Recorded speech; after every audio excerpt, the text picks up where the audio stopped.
Hey, what's up everybody? Eternal Fire here, and today we're going to be doing a complete Brewmaster Monk guide for the Shadowlands pre-patch. In this video, we will cover new and existing abilities in the Spellbook, stat priorities, talent builds, Essences and Azerite as they are still active in the pre-patch, and finally, the rotation. If you are here for a specific segment of the video, please check the description below for timestamps. But first, if you like this content, consider becoming a member of my channel by clicking the join button, aka it's Twitch subscribe for YouTubers. Either way, your support is appreciated, and with that, let's get started. We're going to start off with the Spellbook. There's a lot to understand with the Brewmaster Monk, so having a good idea of your spells and abilities is really good moving forward into the talents. So Blackout Kick is a 4-second cooldown, and it deals physical damage and grants Shuffle for 3 seconds. We will explain Shuffle in a little bit. Crackling Jade Thunder, it's a ranged ability. I basically never use it, unless I'm trying to get aggro on something off in the distance that just aggroed on the healer, and the healer's trying to run away instead of toward me. Detox removes all poison and disease effects from the target. It's on an 8-second cooldown. You can use that on you or a teammate. Expel Harm is a self-heal on a 5-second cooldown. It does a little bit of nature damage, but really you're just going to use it for the heal benefit. It heals you. Then the other thing to remember is if you drop a healing sphere, and that is from the passive Gift of the Ox, when you passively, when you take damage, you are going to, over time generate healing spheres that you can run over, and it'll heal you up. But then you could also use Expel Harm instead of having to run over them, and it'll just heal you with the spheres around you, in addition to the base heal from Expel Harm. Fortifying Brew is your big oh crap button. It basically takes all the survivability cooldowns from other tanks and just puts it into one on a 6-minute cooldown, so you rarely get to use it. Turns your skin to stone for 15 seconds, increasing your current and maximum health by 20%, and it increases the effectiveness of Stagger by 10% and reduces all damage taken by 20%. So use this ability if you feel like you are in danger of death. Leg Sweep, it's a AoE knockdown and stuns the enemies for 3 seconds. Paralysis is a CC, incapacitates the target for 1 minute. Any damage will cancel the effect. Provoke taunts the target and they'll run at you at an increased speed. Resuscitates an out-of-combat revive. Ring of Peace is a talent, we'll talk about that. Roll, you roll forward. Spinning Crane Kick, so we have this again, and it's a channeled ability, costs 25 energy, and it also gives you Shuffle. So you have your Blackout Kick and your Spinning Crane Kick, as well as your Keg Smash are the 3 things that grant you Shuffle. So moving on. We have Tiger Palm. It's a physical damage ability, and it reduces the remaining cooldown on your brews by 1 second. So your brews, if anything ends in brew, it's your active mitigation. So in this case, and we'll get to it in more detail, but Tiger Palm reduces the cooldown of your brew by 1 second. Other than that, it does physical damage and costs 25 energy. Touch of Death is a DPS cooldown. Really, honestly, I just use it when it's up. It'll get all shiny on your action bar, and I just use it at that time. I can't really think of a good reason why you would save it, because it's on a 3-minute cooldown, so get it back on cooldown so you can use it as often as possible throughout the duration of a dungeon or a raid, so you can get as much damage from it over time as possible. So just use it when it pops up, when it becomes available to use. Transcendence and Transcendence Transfer. So Transcendence, you place your spirit right there, and then you go hide behind a pillar or whatever situation you can think of where this would be beneficial. Once it's safe to come out again, you can use it to move yourself. So there are certain situations as a Brewmaster Monk where you can creatively think of a reason to use this ability. Transfer is on a 45-second cooldown, so you can't use it constantly. You can only use it once every 45 seconds. Vivify is a self-heal. Zen Pilgrimage brings you to this lovely, serene place. And then Mystic Touch is a passive ability. Your damage weakens the target, increasing physical damage taken by 5%. Now that means that the target, when you're attacking it, is now going to take 5% increased damage from all sources, meaning that you're now doing 5% increased physical damage to that target, but also the rogue who's stabbing the dude in the back, his physical damage is now doing 5% increase. So it's a nice little buff for your party or raid. Moving into the Brewmaster tab, we have Breath of Fire. Breathe fire on the target in front of you, causing targets, it's plural, it's an AoE ability, targets in front of you causing fire damage. Targets affected by Keg Smash will also burn, taking fire damage and dealing 5% reduced damage to you for 12 seconds. So when they get this burn dot on them, it means the big part is that they're going to be doing slightly less damage to you over the 12-second duration. So what does that mean? It means use Keg Smash before you use Breath of Fire to get the benefit of that. Celestial Brew, this is new to us. It's on a 48-second cooldown. Basically, it gives you a damage absorb shield. And that's it. That's what it does. And it's 48 seconds. So, use it wisely. Purifying Stagger. Purifying Stagger damage increases absorption by up to 200%. So if you purify, you use your Purifying Brew, followed by your Celestial Brew. Based on the amount of stagger you have, it will greatly increase the absorb that you get from Celestial Brew. So we will explain that more in just a little bit. Invoke Nizu the Black Ox. Summons an effigy of Nizu the Black Ox for 25 seconds. It attacks your primary target and frequently stomps, damaging all nearby enemies. So it's a nice little AoE DPS cooldown on a 3-minute cooldown. While active, 25% of damage delayed by Stagger is instead staggered by Nizu. So he helps you take some of that stagger off your shoulders. Keg Smash. 7.1 second cooldown or based on your haste. Keg Smash, a brew on the target, dealing damage to all enemies within 8 yards and reduces the movement speed by 20% for 15 seconds. Deals reduced damage beyond 5 targets. So the whole AoE damage cap that we have to deal with in Shadowlands now is also the case for this ability. And remember, Keg Smash and then Breath of Fire, because we're just going to get that slight damage reduction if they have the Keg Smash debuff on them, then follow it up with that. So it's just less damage that you have to deal with. Purifying Brew. It's an instant 14-second recharge, so a lot shorter than your Celestial Brew. And what it does is it clears 50% of your damage delayed with Stagger.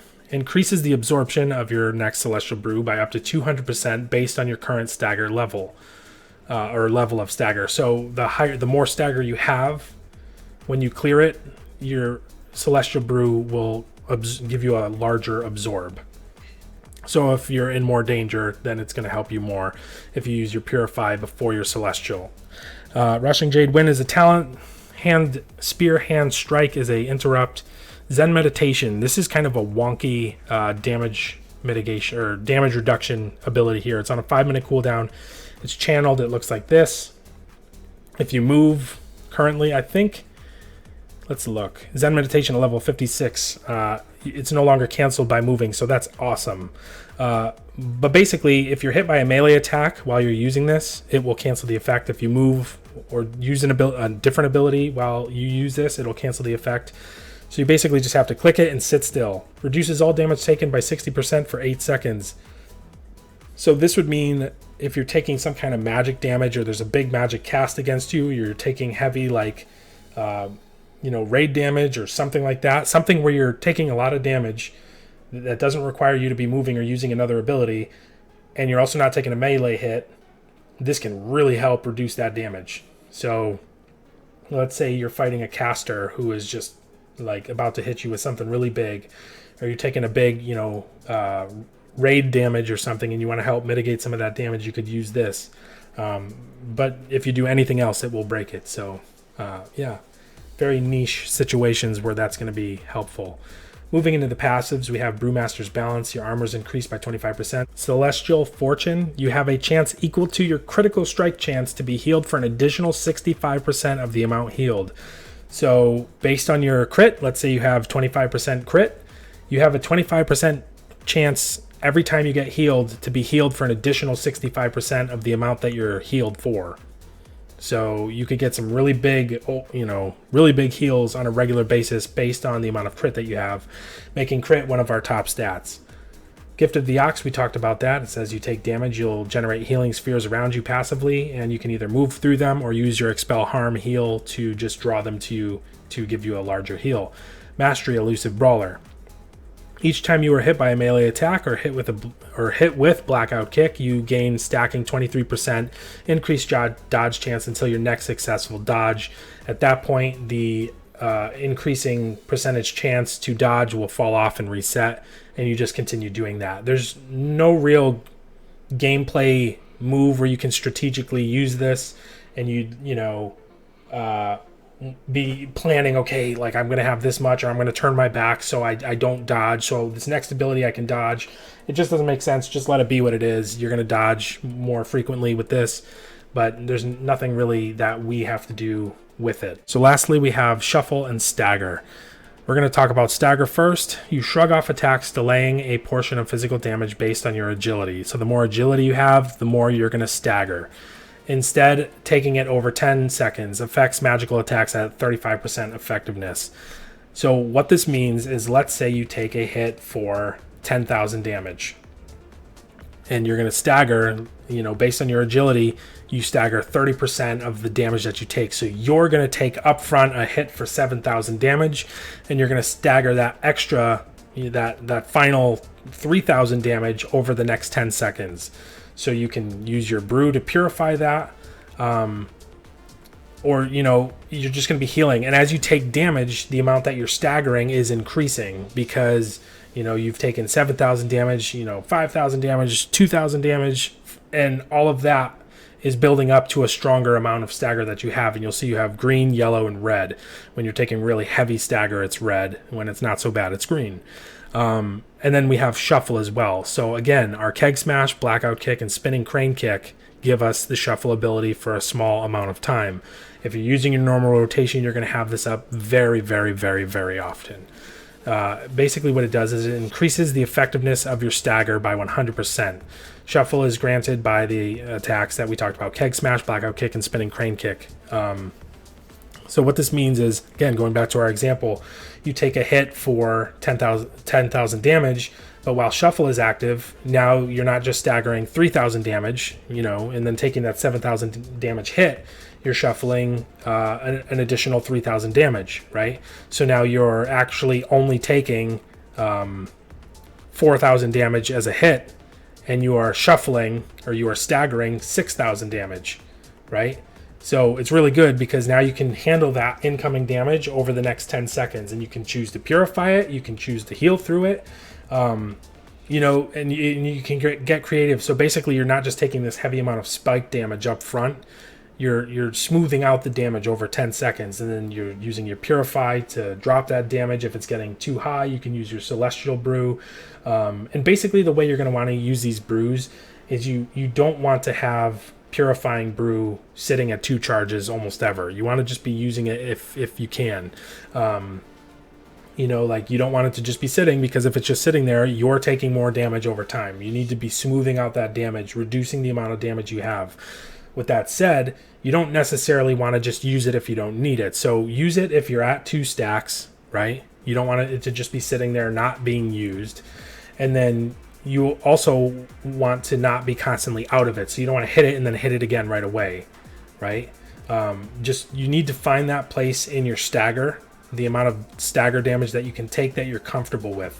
Once you start to exceed that amount of stagger that you're comfortable with, that's when you use your purified brew. And then remember, when you use your purified brew and then you use celestial brew, based on the amount of stagger that you have, it'll increase the absorb from your celestial brew.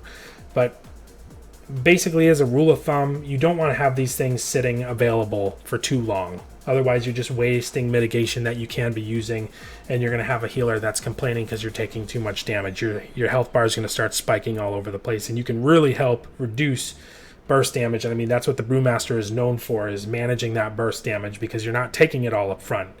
You're getting it over time. So that is stagger, that is shuffle, and I hope that made sense, because it's really important to understand what those things are before we move into the rest of the Brewmaster Monk.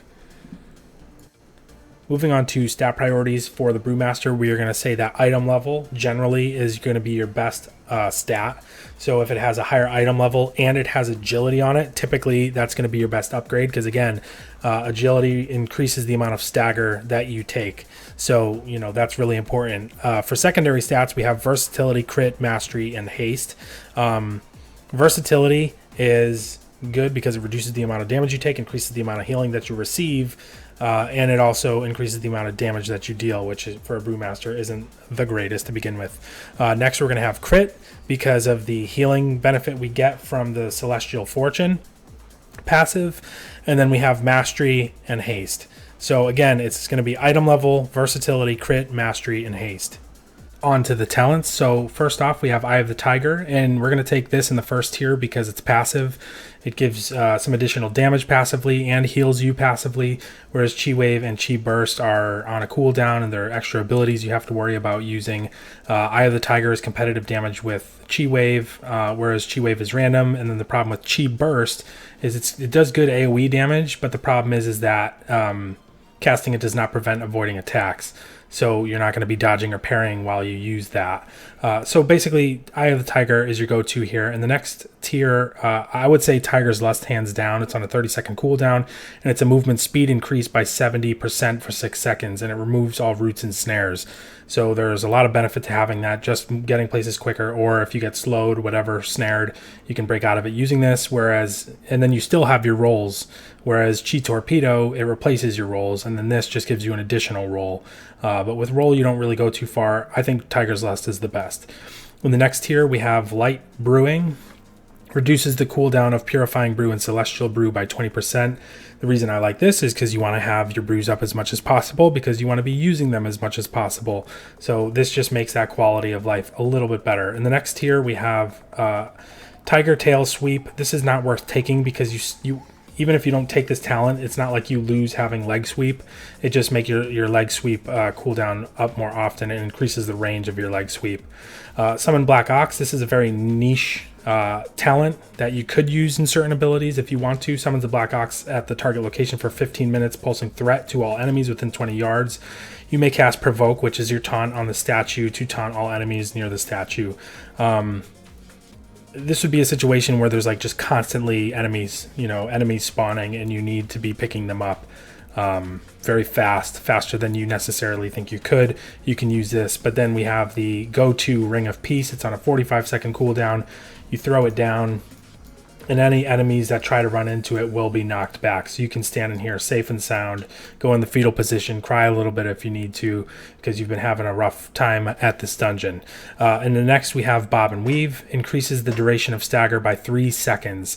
That is huge. So instead of having that Stagger duration be 10 seconds, it's now 3 seconds. So you take that, X amount of damage as stagger damage, and now it's dealt to you over a longer period of time.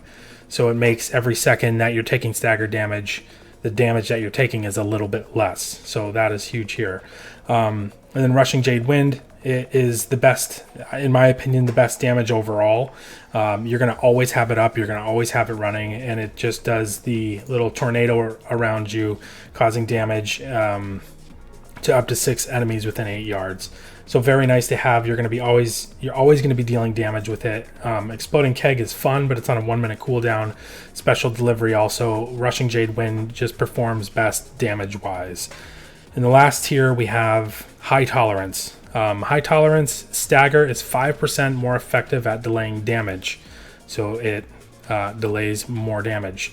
You gain up to 15% haste based on your current level of Stagger. So the reason, going back to in the stat priorities, haste is so low is because based on how much Stagger damage you have, it's just going to be increasing the haste for you. So whenever you're taking damage and you're staggering some of that damage, you will have increased haste based on the amount of Stagger that you have. So that's one of the reasons why we didn't prefer haste, because you get a good amount of it from having High Tolerance, as well as Stagger is just more effective.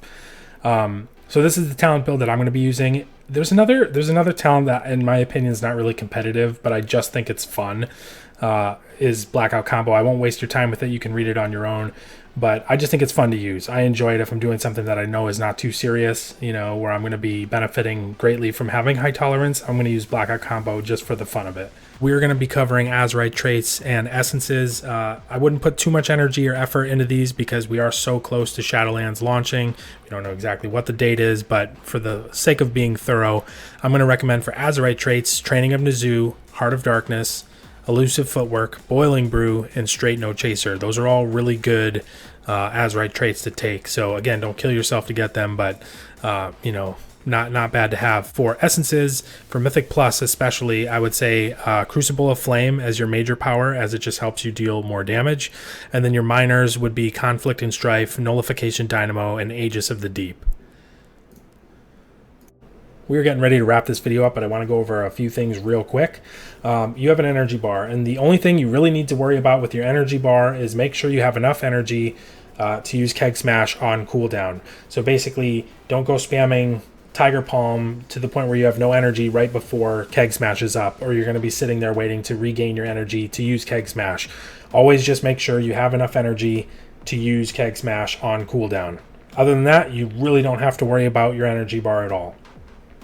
Okay, so then just to recap, you have your Purifying Brews, which is your active mitigation, your Purifying Brew, which clears Stagger, your Celestial Brew, which gives you the Absorb Shield, and then you have your Survivability cooldown being Fortifying Brew, and you also have Zen Meditation, which is the one we talked about where you can't do anything else, you cannot use another ability, you cannot move, and you cannot take melee damage while it's active. So you'll have to know the content fairly well before you can use that effectively. Then you have 2 damage cooldowns, which is your Touch of Death and your Invoke Nizu, the Black Ox. You have your self-heal in combat where you can pull in the spheres with Expel Harm, and you can use that kind of like as an active mitigation or active healing. And then your rotation. So basically what you want to do is make sure that you have Rushing Jade Wind up all of the time, and then you're going to use your Keg Smash as the opener, and then you want to use Breath of Fire to get that debuff, right? And now they're burning, and that's just always a great feeling. And then you're going to use Blackout Kick on cooldown. You're going to use Tiger Palm as your filler, as well as it's nice. It's a filler that reduces your brew cooldown as well. But then you're going to go back to using Keg Smash on cooldown. So, I mean, it's a really simple rotation. Again, you just use your Rushing Jade Wind, Keg Smash, use your Breath of Fire, Fire of Breath, and then Blackout Kick on cooldown, Tiger Palm as a filler, and just keep doing that over and over. Keg Smash on cooldown, keep your Rushing Jade Wind up, and that's your rotation. And then what you're going to do is you're just going to be using your brews intermittently with that. That's single target. So for AoE, you do the same exact thing, except for you could replace some of your Tiger Palms with Spinning Crane Kicks. And that's it. So just, again, keep Rushing Jade Wind up, Keg Smash on cooldown, Blackout Kick after that on cooldown, Breath of Fire on cooldown, use Tiger Palm as a filler, or if it's AoE, use Spinning Crane Kick as a filler, and be using your Purifying Brews as regularly as possible. So, and again, like when that stagger starts to build up, you just want to find that place where it feels good to drop that amount of stagger with your Purifying Brew. So jump into a dungeon and play with that, because you really just have to experience it. But I mean, that's a rotation. It's super simple. Other than one ability with Tiger Palm and Spinning Crane Kick, it's the same exact rotation for every bit of content, except for with AoE you just use Spinning Crane Kick instead. So I hope this video was helpful. If you liked it, leave a comment. If you really liked it, maybe consider becoming a member of my channel. Thank you for watching the video, and I will see you on the next one.